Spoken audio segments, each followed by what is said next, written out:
Hello friends, स्वागत है आपका चिराग क्लासेज के ऑनलाइन यूट्यूब चैनल के ऊपर। तो फ्रेंड्स, कैसे हो आप लोग? आई होप आप सब बढ़िया होंगे। तो फ्रेंड्स, आज के इस वीडियो के अंदर हम बात करने वाले हैं एसएससी जीडी भर्ती 2024 के बारे में, जिसके अंदर हम बात करेंगे कि जो डॉक्यूमेंट के अंदर मिस्टेक होती है, जैसे father's name, mother's name, address के अंदर, ठीक है, या फिर फॉर्म लगाते समय आपने अपनी जो डिटेल्स है वो गलत भर दी है, ठीक। तो आपको अब क्या करना चाहिए, क्या आपको रिजेक्ट कर दिया जाएगा, ठीक है। इससे संबंधित सारी जानकारी मैं इस वीडियो के अंदर देने वाला हूं। वीडियो बहुत ज्यादा इंपॉर्टेंट रहने वाला है, वीडियो के लास्ट तक बने रहे। और अभी तक आपने हमारे चैनल को सब्सक्राइब नहीं किया तो चैनल को सब्सक्राइब करके बेल आइकन को जरूर प्रेस कीजिएगा, जिससे भर्ती से संबंधित नई नई जानकारी आपको सबसे पहले मिल सके। तो चलिए फ्रेंड्स, शुरू करते हैं। तो यहां पर आज के इस वीडियो के अंदर हम बात करने वाले हैं डॉक्यूमेंट मिस्टेक के बारे में। तो फ्रेंड्स, वीडियो में आगे बढ़ने से पहले मैं आपको बता देता हूं, अगर आप भी एसएससी जीडी भर्ती 2024-25 जो नई वाली वैकेंसी है, अगर इसकी तैयारी में लगे हुए हैं, तो चक्षु पब्लिकेशन की बेस्ट बुक मार्केट के अंदर आ चुकी है चारों सब्जेक्ट के लिए, रीजनिंग, मैथमेटिक्स, सामान्य ज्ञान और हिंदी, ठीक है। प्रत्येक बुक के अंदर आपको 750 प्लस ऑब्जेक्टिव टाइप के क्वेश्चन मिलेंगे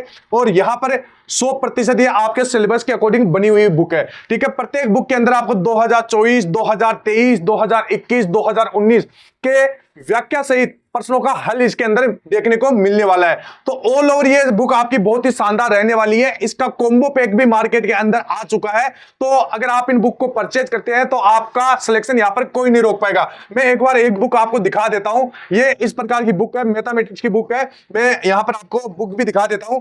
ये यहां पर आप देख सकते हैं, जैसे हिंदी है और रीजनिंग है, इस प्रकार की बुक आती है। ज्यादा बड़ी बुक नहीं है, अगर आप इससे तैयारी करते हैं तो सिलेक्शन कोई नहीं रोक पाएगा, ठीक है। मैंने इन बुक का खुद पर्सनल इनका डिटेल वाइज एनालिसिस किया, देखा बहुत ही बढ़िया बुक है, ठीक है। मैं एक बार आपको बुक का अंदर से दिखा देता हूं किस प्रकार की ये बुक है। तो जैसे मैथमेटिक्स की बुक है, तो इसके अंदर आपको देख सकते हैं इस प्रकार ये डिजाइन की गई है। और अंदर इसके अंदर जैसे आपको मैथ की अगर आप बुक लेते हैं तो पूरा आपको सिलेबस मैथ का देखने को मिलेगा, ठीक है। इसके बाद में इसके अंदर प्रत्येक जैसे टॉपिक है, जैसे संख्या पद्धति है, इसके बाद में प्रत्येक टॉपिक के मतलब अगर आप उसको आसानी से समझ सकते हैं इस बुक से, इसके बाद में इसके प्रैक्टिस के क्वेश्चन भी आपको अंदर देखने को मिलेंगे। अगर इसके सॉल्यूशन की बात करें तो अल्टरनेट मेथड के साथ आपको सॉल्यूशन देखने को मिलने वाला है। मतलब एक तरीका समझ में नहीं आता है तो दूसरा तरीका आप देख के समझ सकते हैं। तो ऑल ओवर ये बहुत ही बढ़िया बुक है। यहां पर इसका कॉम्बो पैक मार्केट के अंदर आ चुका है। अगर आप इन बुक को परचेज करना चाहते हैं तो डिस्क्रिप्शन बॉक्स में इसका लिंक दिया हुआ है, जाइए परचेज कीजिए और अपनी तैयारी को और भी ज्यादा बेहतर बनाइए। तो चलिए फ्रेंड्स, आगे बढ़ते हैं और बात करते हैं अपने टॉपिक के बारे में। अब यहां पर डाउट क्या रहते हैं मैं आपको बता देता हूं।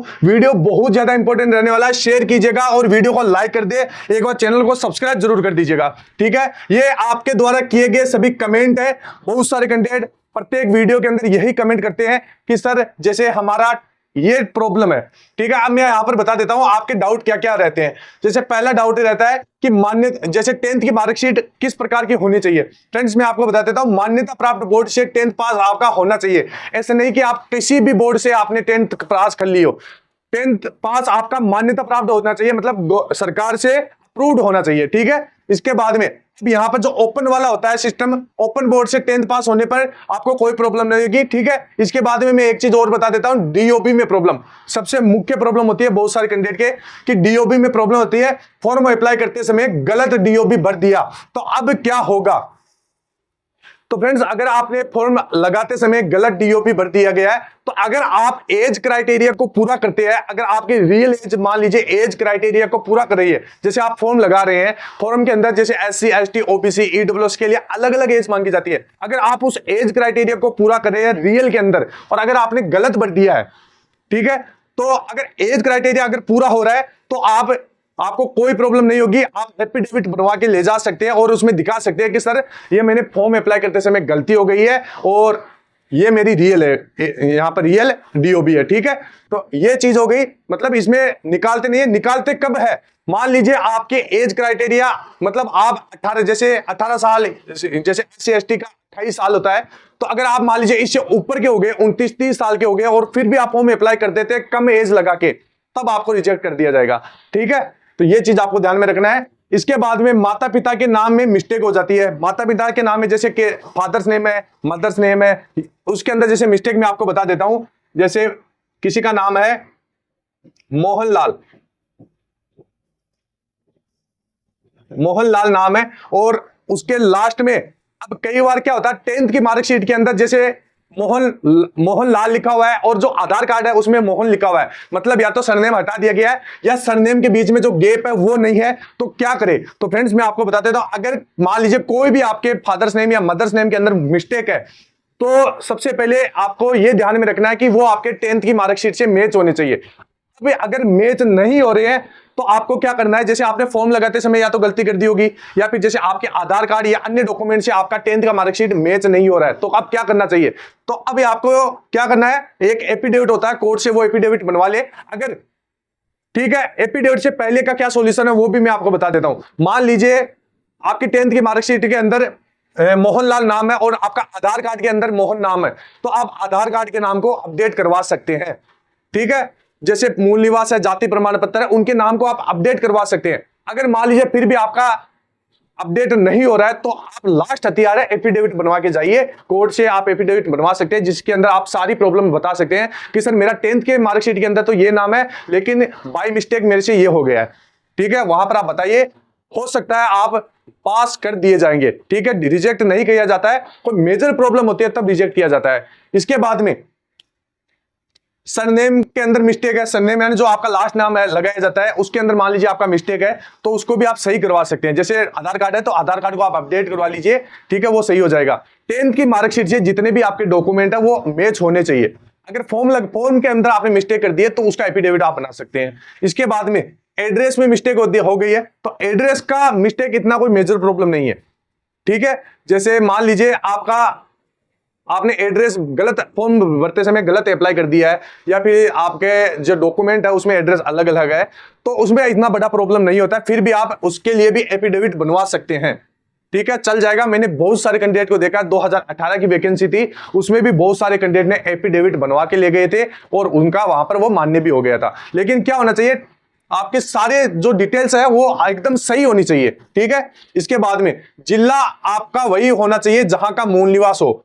मूल निवास के अंदर बहुत सारे कैंडिडेट को प्रॉब्लम आती है कि सर मूल निवास कहां का होना चाहिए। तो फ्रेंड्स, मूल निवास है वो आपका स्टेट का ही होता है। ठीक है, जो जिला वाइज होते हैं वो आपको मूल निवास आवंटित किए जाते हैं, तो मूल निवास आपका स्टेट का होना चाहिए। और अगर उसके अंदर आपका वो कहां का होना चाहिए, जहां जिला आपका वही होना चाहिए जहां का मूल निवास हो, और मूल निवास स्टेट गवर्नमेंट का होता है, सॉरी मूल निवास स्टेट गवर्नमेंट होता है, ना कि सेंट्रल गवर्नमेंट। ठीक है, ये चीज आपको ध्यान में रखना है। ऑल इंडिया में चाहे कहीं से भी 10th का पास किया हो, पढ़ाई की हो, जहां का मूल निवास है वही के आप निवासी माने जाओगे। ठीक है, ये भी बहुत सारे कैंडिडेट कमेंट करते हैं कि सर हमने 10th तो यहां से पास किया है और हम मूल निवास यहां से, तो आपको कोई प्रॉब्लम नहीं होगी।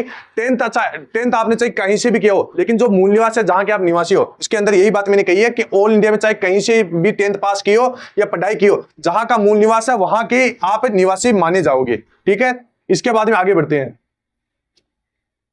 अब यहां पर जैसे दो मूल निवास है, बिहार और छत्तीसगढ़ के, इसके बाद में मैं एक अलग से सेपरेट वीडियो बना के बताऊंगा। आगे देखिए, अगर कोई लड़की है और वह शादी कर ले, अगर वह पहले मध्य प्रदेश से थी और शादी होकर राजस्थान में आती है, तो मूल निवास कौन सा लगेगा? अगर वो शादी करके राजस्थान में आती है तो राजस्थान का मूल निवास लगेगा। ठीक है, अगर मान लीजिए उसने मैरिज सर्टिफिकेट नहीं बनवाया है, तो वो मध्य प्रदेश का मूल, यहां पर जो मूल निवास है वो लगा सकती है। ठीक है, तो ये चीज आपको ध्यान में रखना है। ध्यान रखें कि जो आपका मैरिज सर्टिफिकेट है उसके अंदर आपकी जानकारी फिल नहीं की गई हो, या मतलब आपका जो मैरिज सर्टिफिकेट है वो नहीं बनवाया हुआ हो। इसके बाद ये शादीशुदा है तो कोई प्रॉब्लम होगी या नहीं होगी? तो नहीं होगी, बिल्कुल कोई प्रॉब्लम नहीं होती है।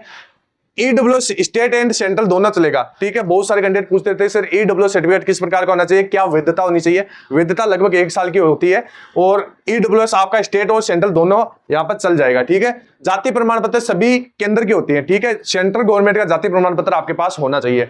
सभी डॉक्यूमेंट क्रूशियल डेट से पहले के होने चाहिए या नहीं होने चाहिए। तो फ्रेंड्स, यहां पर आपके जो नोटिफिकेशन है उसके अंदर तो जो क्रूशियल डेट से पहले के ही डॉक्यूमेंट मांगे जाते हैं।